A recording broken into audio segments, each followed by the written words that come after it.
You're hearing tonight from the mayor of Arkoma about what's next after Fort Smith directors approved a sewer rate hike earlier this week.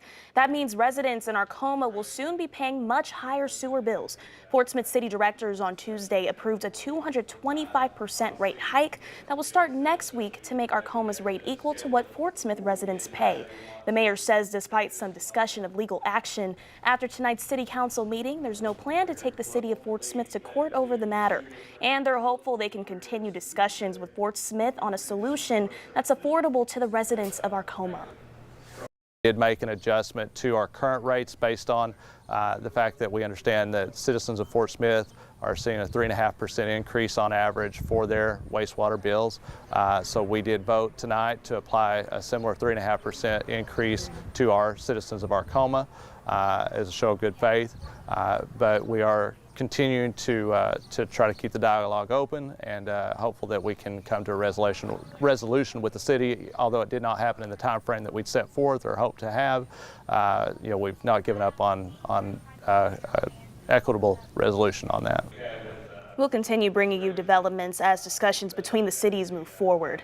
Well, a controversy over immigration policy is heating up in Arkansas. State lawmakers and local officials are clashing over sanctuary city policies. Arkansas State Representative Kendon Underwood has filed a complaint with the Attorney General, alleging Fayetteville is violating state laws prohibiting sanctuary cities. This follows Mayor Molly Ron's statement on social media declaring non-cooperation with immigration and customs enforcement. When we see something like that, that in my opinion violates state law, that's what my constituents sent me to Little Rock to do, is to make sure that those things are enforced. The Attorney General's office is reviewing the complaint, but no timeline has been set for a resolution. Mayor Ron's office declined to comment further at this time. New tonight, another step forward in identifying victims of the 1921 Tulsa Race Massacre. That massacre claimed the lives of hundreds of people in an African-American neighborhood. Oklahoma archaeologists have identified a second set of human remains from a mass grave in Tulsa. The remains belong to George Melvin Gillespie, a middle-aged man buried in a wooden casket. He's the second victim identified from the excavation efforts at Oak Lawn Cemetery. Forensic teams are now working to confirm if he died in the massacre. Scientists say he didn't show obvious signs of trauma, but historical context could help determine how he died. Many of our family and community members left this earth never believing that we'd be doing this work, no less speaking about the Tulsa Race Massacre openly. However, I'm also so very proud of the fact we're giving families in our community the opportunity to know their history. The search for other potential victims continues, with more than 24 sets of remains still awaiting identification. Well, as President Trump considers whether to join Israel in its offensive against Iran, the White House offered a new time frame for when he could make a decision.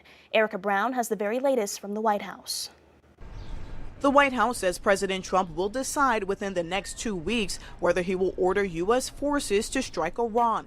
White House Press Secretary Caroline Leavitt read a direct quote from the president this afternoon. Based on the fact that there's a substantial chance of negotiations that may or may not take place with Iran in the near future, I will make my decision whether or not to go within the next 2 weeks. Multiple sources tell CBS News President Trump thinks disabling Fordow, Iran's most secure nuclear site some 300 feet beneath a mountain, is necessary because of the risk of Iran producing nuclear weapons. It is a fact, and the United States government maintains this fact, that Iran has never been closer to obtaining a nuclear weapon. On Wednesday, a senior intelligence source and a Defense Department official told CBS News the president approved attack plans on Iran, but has not made a final decision on whether to move forward. 1 week into the conflict, casualties continue to rise on both sides. Thursday, an Iranian airstrike hit a hospital in southern Israel, injuring dozens, and a large number of Israelis were hurt in a missile attack on high-rise buildings outside Tel Aviv.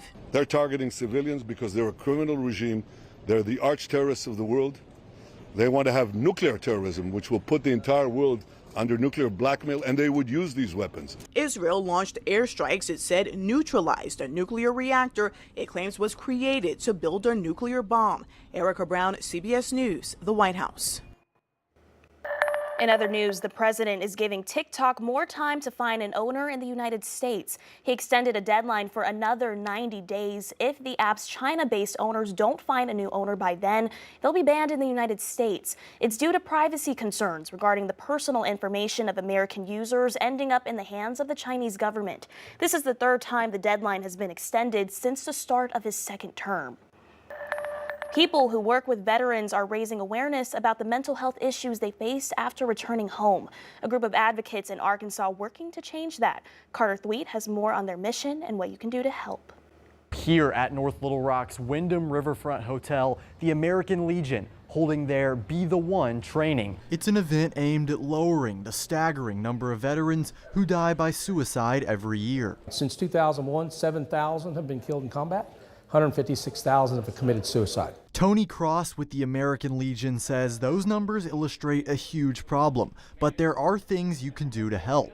Cross is the manager of the Legion's Be the One program, something Michael Westergren with the Arkansas Legion is also passionate about. Be the One is a veteran suicide awareness program, and the key thing for us is to make sure that everybody knows that there are resources available for our veterans out there. Westergren says that includes the 988 Suicide Lifeline, where veterans can then press 1 for someone qualified to support them. They can also reach out to the American Legion. We have within our organization the people that are trained to respond and help them through the process and get them the help that they need. Thursday's event was a training where people could learn how to step up and help veterans or others in their life who are struggling. That's what Be the One means. Be the one to reach out, be the one to talk to a veteran, be the one to help a veteran. Don't be afraid to communicate with someone that's isolation, that doesn't want to talk.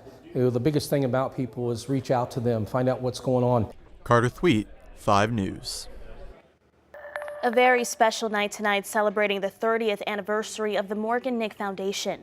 The foundation held its first Legacy of Light Awards to honor those who have been a part of the foundation since day one. The foundation was started long after Morgan Nick was kidnapped from an Alma ballpark in June of 1995. The foundation has played a large role in helping missing children come home not only in Arkansas, but surrounding states as well.